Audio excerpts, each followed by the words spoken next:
आपने एक बड़ा स्टेटमेंट आपका बहुत वायरल हुआ था कि युवाओं को यूपीएससी में अपने सालों बर्बाद नहीं करने चाहिए। अब उसको देखने के बहुत सारे नजरिए हो गए। मैंने पूरा सुना, मैं उसके पीछे भी गया, लेकिन मुझे लगता है बहुत सारे लोग उससे कंफ्यूज हो गए। बहुत सारे यूपीएससी के बच्चे जो थे वो डर गए कि अरे क्या हमारा भविष्य अंधकार में है। ये बयान क्यों आपने दिया था कि एआई के दौर में युवाओं को यूपीएससी में सालों साल बर्बाद नहीं करने चाहिए? इसका कारण बहुत ही सरल है। पहली बात यह है कि ये जो मैंने कहा, ये एक्चुअली ब्यूरोक्रेसी से इसका किस लेना देना नहीं है। अब ब्यूरोक्रेसी में सुधार लाना चाहिए, उसके बारे में बहुत मेरे विचार भी हैं उसमें, लेकिन वो अलग डिस्कशन है। ये जो संदर्भ है ये है कि देखिए, ये लाखों बच्चे जो हैं, युवा जो हैं, ये यूपीएससी की तैयारी करते हैं, 3, 4, 5 साल तक करते हैं। इनमें से 99.9 यूपीएससी में सफल नहीं होंगे। ये तो लिखा है, हो ही नहीं सकते। ये जो कर रहे हैं उसमें 99.9% लोग असफल होंगे, ये शुरू से ही मालूम है। तो जो छोटे से 600, 500, 1000 लोग जो सफल होके नौकरी जिनको मिल गई, यूपीएससी में आईएएस बन गया, आईएफएस बन गया, आईआरएस में, बहुत अच्छी बात है, आप अपना करियर चलाइए। उससे मेरा ये जो मैं कहने वाला हूं उसका कुछ इससे लेना देना नहीं। लेकिन 99.9% जो लोग रह जाएंगे उनके बारे में सोचिए। अब ठीक है, अगर आपकी जिंदगी का ये मकसद ही था पूरे तरह से कि मैं गवर्नमेंट में अफसर बनूंगा, यही मेरा मतलब मकसद है, तो ठीक है, वो कुछ गिने चुने लोग हैं वो करें। लेकिन हमारे पास ये परिस्थिति है कि एक पूरी तरीके से एक कल्चर है एस्पिरेंट बनने का। अब ये मेरे ख्याल से एक ह्यूमन कैपिटल का वेस्ट है, क्योंकि क्लास का सबसे अच्छा बच्चा और किसी परिवार के या किसी गांव के सबसे जो ब्राइट बच्चे हैं, उन्हीं को सपोर्ट मिलता है कि आप जाके इसमें तैयारी कीजिए, ठीक है। सबसे बेकार बच्चा जो मतलब कुछ नहीं करता है, उसको कोई परिवार उसको सपोर्ट नहीं करते हैं। तो हर परिवार में या किसी गांव में, या ये बिहार, यूपी, इन प्रांतों में ये बहुत प्रचलित है कि सबसे जिस बंदे में सबसे टैलेंट है उसको इस पे सपोर्ट दे रही। अब वो आता है मुखर्जी नगर, वो 5-5 साल यहाँ काम करता है, तो आपके सोचिए कि आपका जो सबसे टैलेंटेड बंदा है उसको आप 5 साल इसमें लगा देते हैं, और इनमें से 99.9% लोग सफल नहीं होंगे। तो आप सोचिए कि ये सिस्टम इस तरीके से ये जो प्रक्रिया ही है ऐसी है, और कल्चर ही ऐसी है, जिसमें आप हमारे देश के सबसे अच्छे टैलेंट को एक असफलता के राह पे डाल रहे हैं। तो ये मेरे ख्याल से एक देश के लिए, बट फिर उनका अल्टरनेटिव क्या सर? क्योंकि यूपीएससी से उन्हें एक तो रुतबा नजर आता है, दूसरा तो यही मैं कह रहा हूं, बेस्ट ऑफ द ब्रेन्स नहीं जाएंगे तो देश की ब्यूरोक्रेसी नहीं, तो यही इसी में आपको मैं देखिए, देश की अगर आपको सेवा करनी है तो आप कभी भी बन सकते हैं, लेखक भी बन सकते हैं, व्यापार चला सकते हैं, स्टार्टअप कर सकते हैं, वैज्ञानिक बन सकते हैं, आप उद्योगपति बन सकते हैं। हर एक क्षेत्र में आप योगदान दे सकते हैं, और आपको उनमें भी अगर वही मतलब प्रयास अगर आप देंगे 4-5 साल, तो मेरे ख्याल से आपको सफल होने का चांस उनमें कहीं ज़्यादा है। बट जैसे मैं, क्योंकि यूपी बिहार से आता हूँ, हाँ। मेरे बहुत सारे लोग जान पहचान के हैं, एक सेंस ऑफ सिक्योरिटी दिखती उन्हें कि हम ये दिशा मिल गई, मेहनत की हमने, अगर क्वालिफाई कर लिया हमने तो फिर हमारा जीवन तो वो ठीक है। वो इतने पैसे नहीं है तो उनका रिस्क कैसे फिर वो? अरे देखिए, बाकी कहीं तो कैपिटल चाहिए। नहीं, अगर आप यूपीएससी के लिए तैयारी कर रहे हैं तो इसमें कैपिटल नहीं चाहिए। आप रहेंगे मुखर्जी नगर में 5 साल, वहाँ आप किस आईएएस एकेडमी में पैसा डालेंगे, वहाँ रहेंगे, और आपके 5 साल जो आप काम कर सकते थे और उसमें आप कमा भी सकते थे, उसको भी आपने, उसका अपॉर्चुनिटी कॉस्ट भी आपने दिया। उसके बाद आप 99.9% मतलब प्राय 100% आपका चांस है हम फेल होंगे। तो आपने उसमें कैपिटल व्यर्थ नहीं किया, आपके सबसे मतलब जो क्रिटिकल 5 साल है उसको आपने नष्ट नहीं किया। तो हाउ मैं इसीलिए बोल डिसाइड करना है कि अगर आप में, आपकी दिल में यही है कि मुझे अफसर बनना ही है, तो ठीक है, आप करिए जिसमें उसका मकसद है। लेकिन मैं ये कह रहा हूँ, ज़्यादातर लोग जो इस सिस्टम में फंसे हुए हैं, वो ज़्यादातर लोग उनमें से दूसरे चीज़ों में वो सफल हो सकते हैं। ज़्यादातर मैं कहूँगा उसमें से ओवरवेलमिंग लोग, उनमें टैलेंट है, वो किसी और क्षेत्र में जाके सफल हो सकते थे।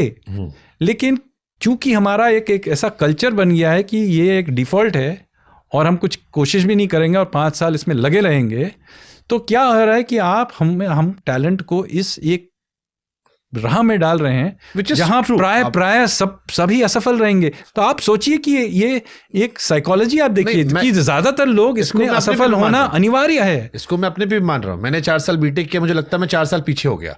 अगर मैंने ये काम 3 साल पहले शुरू किया होता, शायद मैं आज 10 कदम और आगे होता। हाँ, तो ठीक है, आपने कोशिश किया। आप तो ये अब नहीं कह रहे हैं ना कि हर एक आदमी को बीटेक ही करना चाहिए, आप तो नहीं कर रहे हैं। उस टाइम ये ट्रेंड सबको कर रहा था। तो यही मैं इसी चीज में बोल रहा हूँ कि देखिए, आप में आपका अपनी रुचि क्या है, अपनी क्षमता क्या है, और दुनिया में बहुत चीज़ों करके कर सकते हैं और देश की सेवा भी कर सकते हैं।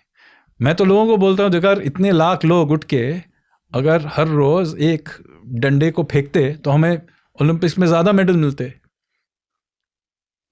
इतने लाख लोग किसी भी चीज़ में अगर प्रयास करेंगे तो और लोग सफल होकर उभर के आएंगे। इतने लाख, हर साल लाखों लोगों का एनर्जी इसमें जा रहा है। इसमें एक सोचिए कि कितना इसमें इस एनर्जी का ये जो प्रयास है, इस किसी और चीज़ में अगर डालेंगे नेशनल एफर्ट, इसमें उभर के क्या क्या चीज़ें उभर के आएंगी। तो ये एक चीज़ में डाल के, और देखिए इसमें फ्रस्ट्रेशन कितना होता है। 99.9% लोग 5 साल पूरा मतलब पैसा खर्च करेंगे, और ऐसा नहीं है कि ये बहुत कठिन काम है, इसमें करेंगे तो ये स्वाभाविक है, उसमें फ्रस्ट्रेशन होगा। जबकि यही बंदा अगर कि नॉर्मल जॉब करता तो 5 साल बाद ये कंपनी में आगे कहीं पहुंच जाता। अब वो 5 साल बाद निकलेगा, उसके क्लास का ही जो बंदा है उसका बॉस का बॉस होगा। ठीक है, वो पॉडकास्टर भी बन सकता था, क्या मालूम, वो नेता भी बन सकता था, वो कॉन्ट्रैक्टर भी बन सकता था, वो कंसल्टेंट भी बन सकता था, वो वैज्ञानिक भी बन सकता था, वो कलाकार भी बन सकता था, स्पोर्ट्स में आ सकता था। स्पोर्ट बहुत, मतलब ऐसा नहीं है। आप देखिए, हम तो क्रिकेट और 1-2 और चीज़ों के अलावा हम तो किसी भी स्पोर्ट में कहीं नहीं है। सोचिए, ये अगर एफर्ट इतने इन लाखों में लोगों में बहुत अच्छे स्पोर्ट्समैन भी होंगे। और सबसे खतरनाक चीज़ ये है कि इस कल्चर को बनाए रखने के लिए ये एक पूरा एक कोचिंग क्लास का एक इकोसिस्टम बना हुआ है, जो इसमें निवेश करती है, आपके दिमाग में घुमाती रहती है कि यही करिए, और ये एक तरीके से ये इकोसिस्टम को बनाए रखते हैं। ये इसमें सिनेमा बनाते हैं, इसके सीरियल बनाते हैं, इसमें एडवर्टाइजमेंट देते हैं। तो इस कल्चर को आप मतलब एक तरीके से बनाए के रखते हैं कि नहीं ये एस्पिरेशन, एक यूपीएससी एस्पिरेंट बनना ही एक मतलब एक करियर है, ये आपके दिमाग में घुसा दिया गया है। आप सोचिए, ये कोचिंग क्लासेस में भी 99% से ज़्यादा लोग सफल नहीं होंगे। 100%, हाँ, बाय डेफिनेशन। तो आप सोचिए कि अगर मैं ऐसा आपको एक प्रोडक्ट बेच के दूं जो 99% असफल चलेगा नहीं, चलिए मैं आपको एक फ़ोन खरीद देता हूँ या कुछ भी फ्रिज देता हूँ, वो 99% वो फेल होगा, काम नहीं करेगा वो। और जब काम नहीं करेगा तब मैं आपको बोलूँगा कि आपकी गलती है, आप फिर से खरीदिए। तो ये कोचिंग क्लास आपको ये ऐसा एक प्रोडक्ट बेच रहे हैं जिसमें आपको प्राय निश्चित है कि आप फेल करेंगे, वो प्रोडक्ट काम नहीं करेगा, और काम नहीं करने के बाद वो आपको बताएंगे कि आपने प्रयास ठीक से नहीं किया, फिर से खरीदिए, और 5 साल तक ये बेचते रहेंगे। तो सोचिए, ये एक खतरनाक चीज़ है कि नहीं। और ये सोसाइटी में आप डाले जा रहे हैं, लाखों लोगों को हर साल इस प्रक्रिया से आप डाले जा रहे हैं सिस्टम में। फ्रस्ट्रेशन हो रहा है, जबकि इस बढ़ते हुए अर्थव्यवस्था में हमारे शॉर्टेजेस हैं बहुत बहुत क्षेत्र में,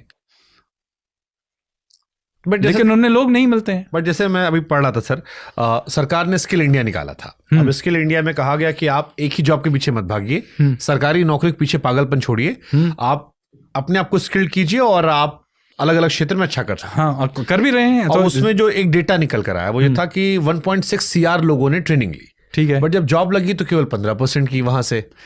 तो ऐसा रहा कि तो पहले तो 0.1 से 15 इज मच हायर, ठीक है। और ऐसा नहीं है कि वो जो 70 वो जो बाकी जो 80% लोग हैं उन लोगों को और कुछ करने को जिंदगी में नहीं मिला। उन लोगों ने कुछ साल इसमें डाला, कुछ उनमें ट्रेनिंग लिया, और इस ट्रेनिंग को हम लोग इसका इम्प्रूवमेंट भी कर सकते हैं। लेकिन आप जाके देखिए, इनमें से बहुत लोगों ने दूसरे जगह में जाके इसमें अपना करियर भी बनाया। जैसे आपको हमने स्किल इंडिया नहीं, लेकिन हमारे एजुकेशन सिस्टम से आपको बीटेक दिया गया, लेकिन ऐसा नहीं है कि आप इंजीनियर ठीक बने नहीं, लेकिन ऐसा नहीं है कि आप असफल हैं। आपने कहीं जाके एक सफल एक करियर बनाया। तो इसी तरीके से इनमें से लोग अलग अलग क्षेत्र में सफल हो रहे हैं। लेकिन एक तरफा अगर हम लोग पूरे सिस्टम को डाल दें यूपीएससी में सरकारी नौकरियों पे, तो एक it's an exploitative system of coaching classes and that entire ecosystem को आपको बताएंगे कि ठीक है आप असफल हो गए, लेकिन आपका पर्सनैलिटी बढ़ गया।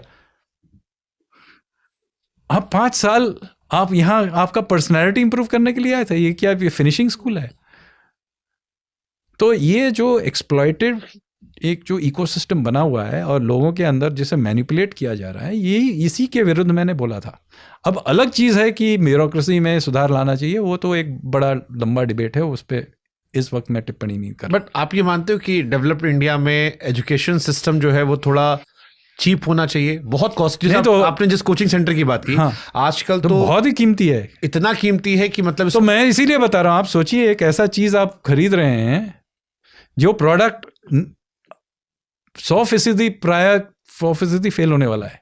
बट अब तो स्कूलों में भी सर, स्कूलों तो में यही तो मैं आपको यही बता रहा हूँ कि इस पूरे सिस्टम को, अगर इस सिस्टम का जो पुनर्गठन किया गया, एक दुनिया के लिए किया गया, अब आर्टिफिशियल इंटेलिजेंस के कारण ये एक तरीके से ये चल नहीं सकता। अब एक नए सिस्टम का उभर के आएगा, हम चाहे ना चाहें। ये मेरा अपना नहीं है, अब चाहे ना चाहें ये दुनिया बदलने वाली है, बदल रही है। आप देखिए दुनिया के जो टॉप कंपनीज हैं, इलॉन मस्क के टेस्ला, या देश में जोहो का लीजिए, यहाँ ये इनके जो फाउंडर्स हैं उन लोगों ने, वेम्बू और इलॉन मस्क दोनों ने ये कहा है, और दूसरों लोगों ने कहा है, ये चाहते हैं कि 18 साल के जो मतलब क्लास 12 पास हो गया है उसको लोग डायरेक्टली ले लेंगे अपने कंपनी में और वहाँ ट्रेनिंग देंगे। क्योंकि उनकी सोच है कि ये जो यूनिवर्सिटीज़ में और 4 साल पढ़ेंगे उनसे उनको कोई लाभ नहीं, उससे अच्छा है कि 18 साल के बच्चे को ले लें और उनको ट्रेनिंग दें। क्यों कह रहे हैं? आप देख लीजिए, मार्क जकरबर्ग, बिल गेट्स, इन लोगों ने तो अपना यूनिवर्सिटी एजुकेशन पूरा ही नहीं किया। लेकिन इंडिया में कोई मध्यम वर्ग का कोई माँ बाप नहीं होंगे, वो तो अनपढ़ समझते हैं, अनपढ़ सोचेंगे। जबकि दुनिया के सबसे बड़े बड़े कंपनीज 12वीं पास करके चला रहे दुनिया में। और हार्वर्ड को, जकरबर्ग तो हार्वर्ड छोड़ के उसने अपनी कंपनी को शुरू किया 2nd ईयर में। अगर इंडिया में हम अगर कोई करता है तो उसको सोचिए अनपढ़ है। जबकि इंडिया में ऐसे लोग हैं, ओयो जैसा एक बड़ा कंपनी है, दुनिया का सबसे बड़ा होटल कंपनी शायद है, वो एक भारतीय नहीं किया, रितेश अग्रवाल, उसने भी अपना यूनिवर्सिटी एजुकेशन नहीं किया। तो इसका मतलब है वो अनपढ़ है। कहाँ उसने दुनिया के सबसे बड़ा होटल कंपनी खड़ा कर दिया है इंडिया में बैठ के, कम काम थोड़ी है। तो हमारे अंदर जो एक सेटिंग हमारे एक तरीके का ये कॉलोनाइज्ड है। और ये जो हम लोग डीकॉलोनाइजेशन का जो हम लोग शुरू किया था, जिसके बारे में बात करना, उसका ही एक पार्ट है कि हम लोग, हमारे अंदर घुसा दिया गया है कि आप एक प्रणाली में पढ़ेंगे और फिर क्लर्की करेंगे। वो ईस्ट इंडिया कंपनी का आप क्लर्क हैं, वही आपका मकसद है, उससे आप आगे मत बढ़िए। इसीलिए जो मैं पहले आपको इतिहास के बारे में बता रहा था, हमारे पूर्वज जिसके बारे में हमें बहुत गर्व है, वो इस तरीके से नहीं सोचते थे। वो तो जहाज में चढ़ के कहाँ एक्सप्लोर करते थे, रिस्क टेकिंग। तो ये जो आप हम जिस इतिहास पे गर्व करते हैं, हम जो अपने पूर्वज पे गर्व करते हैं, वो ये यूपीएससी वाले एस्पिरेंट नहीं थे। वो जहाज में बैठ के दुनिया भर घूम रहे थे। वो सांस्कृतिक क्षेत्र में, युद्ध के क्षेत्र में, विज्ञान के क्षेत्र में रिस्क ले रहे थे। तो मतलब ये जो रिस्क टेकिंग कल्चर है उसी को मैं फिर से वापस लाने की कोशिश कर रहा हूं। मैं ये मानूं कि जो इंडिया का एजुकेशन सिस्टम गड़बड़ हो गया था बाय मतलब अनइंटेंशनली, लेकिन एआई की वजह से वो चीजें बेहतर हो जाएंगी कि वो बेहतर। देखिए अवसर है। हाँ। मैं नहीं कहता कि ये अपने आप होगा, अवसर सिर्फ है। अवसर को अपनाना हो हमारा काम है एक तरीके से। वो तो पॉलिसी लेवल पे नहीं, पॉलिसी लेवल पे नहीं, समाज के लेवल पे पहला करना पड़ेगा। क्योंकि अगर कोई बंदे में बहुत टैलेंट है, वो स्पोर्ट्स में है, उसको सपोर्ट दीजिए। आज के माँ बाप 5 साल आपको यूपीएससी एस्पिरेंट के लिए सपोर्ट कर देंगे, 5 साल आपको किसी स्पोर्ट्स में भाग लेने के लिए नहीं करेंगे। उनका माइंडसेट भी डाल दिया गया। नहीं, तो नौकरी। हाँ, नहीं, तो ये एक तरीके का कॉलोनाइजेशन है, ये हमारे अंदर घुसा दिया गया है। मुगल ताजमहल बना सकते हैं, हम नहीं बना सकते। अंग्रेज दुनिया भर पे राज कर सकते हैं, हम नहीं कर सकते। हम लोग सिर्फ क्लर्की कर सकते हैं। ये हम लोग नहीं अपने आप। यही तो मकौले जो मकौले का जो उसने जो कहा था 19वीं सदी में, वो क्या कह रहे थे कि हम लोग ऐसा एक एजुकेशन की प्रणाली बनाएंगे कि भारतीय अपने इतिहास को भूल जाएंगे और हमारे यहाँ ईस्ट इंडिया कंपनी में क्लर्क बनना उनके लिए यही उनके जीवन का लक्ष्य बन जाएगा।